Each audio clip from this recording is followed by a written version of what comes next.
Una ko subukan to, itong foam. Hulugan natin ng bagong 5. Ayan, lumabas yung 5. Umilaw yung mga buton. Subukan natin itong nozzle.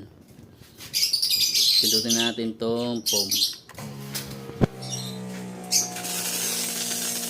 Ayan. 40 seconds nga pala ano ko dyan, sinet kong time.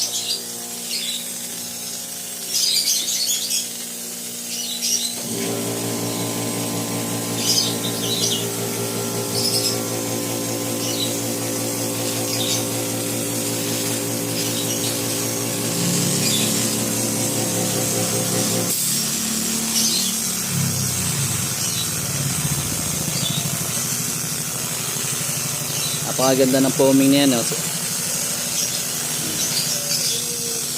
Foaming na foaming yan. Hindi ampaw yan, guys. Napakaganda ng foaming ng 4-in-1 car wash blender natin.